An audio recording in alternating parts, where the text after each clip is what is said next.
Live event broadcasts, also known as live web streaming, are becoming hugely popular because they offer up massive opportunities.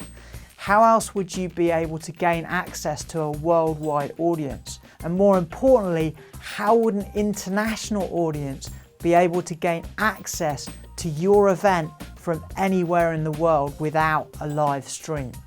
Now, before we get into the planning of your web streaming and taking you through our important guidelines, we want to make sure that you check out our presentation package that we have at Comelive Media and click on the explainer video there, as we've outlined all the different options available to you when it comes to filming setups. Now, like all of our packages at Comelive Media, we want you to achieve the best results for your business by using the best quality video production, and how we do that is actually just taking you through our 4-step process. The first step is to plan, obviously. Before we get started, it's important that you know what it is that you want to accomplish. But first, here's a couple of examples from former clients about what they wanted to achieve with their live web streaming, just so you get an idea of what's available to you. Example 1, an international charity conference wanted to provide a viewing platform to those that couldn't make it to London for their event.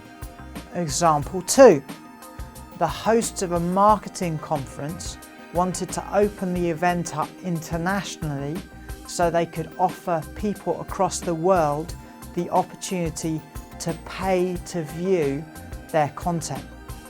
Example 3, a public sports event which was made available to a worldwide audience became a lucrative investment when adverts were placed alongside and throughout the live feed.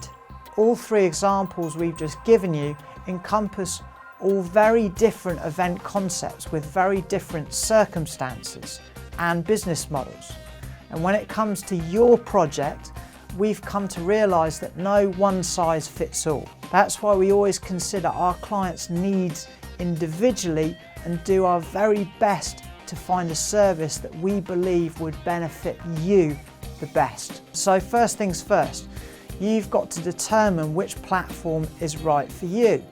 And we do this by running through a few basic guidelines which we ask you to consider.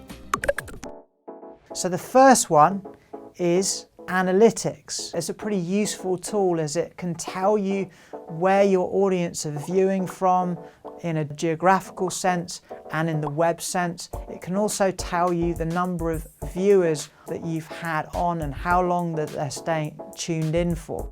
So if you like the idea of knowing a bit more about your audience, then this option might be the one for you. And it'll also benefit you massively when it comes to putting together marketing strategies and building profiles of your customers.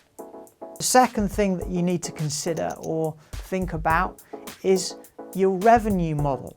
As anyone who regularly runs events can tell you, and I'm sure you know anyway, that they're pretty expensive to host. So you might want to look into earning some extra revenue from your live web stream. There are a number of ways of doing this depending on the type of event you're running.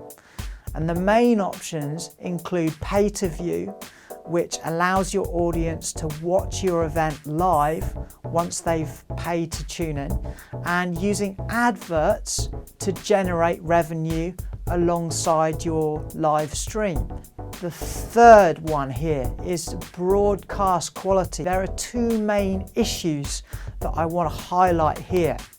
The first one is that you've got to think of the end user. Everywhere there are loads of ways that people can view your live web stream. And in order to achieve the best quality broadcasts, you need to think about who you're targeting and how they will be viewing your live web stream.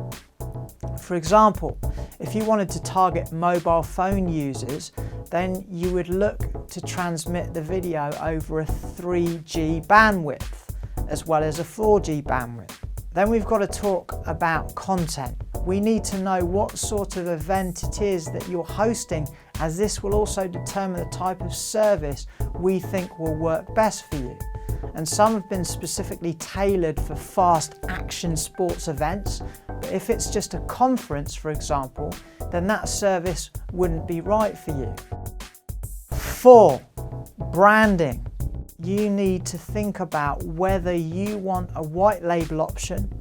If you were to use a third-party web streaming service such as YouTube, then YouTube branding is going to be all over your live broadcast if you decide to use that service, which might not be appropriate for what you're doing.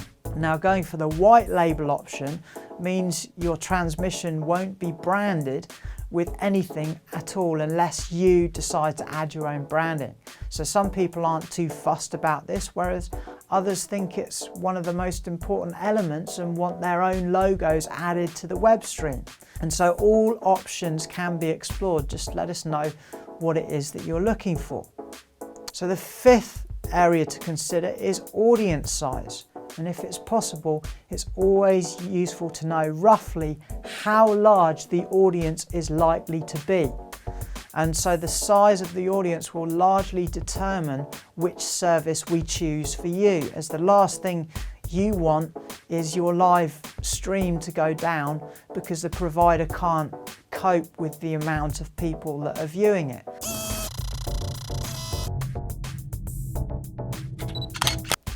So once you've got your head around all the above, you can start thinking about the fun part, the production. So this is our 2nd step. We then look at producing you a great live broadcast. And so now you have an idea of what your live streaming options are. The filming of your event can be set up. Although live streaming is great, it does have its disadvantages, and mainly because your production costs are going to be higher. If you were to compare it to pre-recorded content, for example. Now, the reason for this is because filming live requires more equipment and more manpower to run it. But before you completely bin the idea, don't forget that live events are broadcast as they happen. So there's a less editing if you want to use the pre-recorded content later, which will save you money. Our 3rd step here, which is polish. Throughout your broadcast, we'll be cutting between the different cameras we've set up in order to get right into the middle of the action. And so if you want to use some or all of the footage from the live broadcast as pre-recorded content at a later date, all we need to do is essentially something that's called topping and tailing. And this just means that we tidy up the beginning and the end of the broadcast, and it's pretty much ready to upload to your desired video service. So that's it. It's pretty much all you need to know about live web streaming and how it can boost your business. We hope that you found the information in this video useful, and don't forget to check out some of our case studies and testimonials to see what we can do for you. And if this package is what you're after, then get in touch with us and we'll see how we can help you.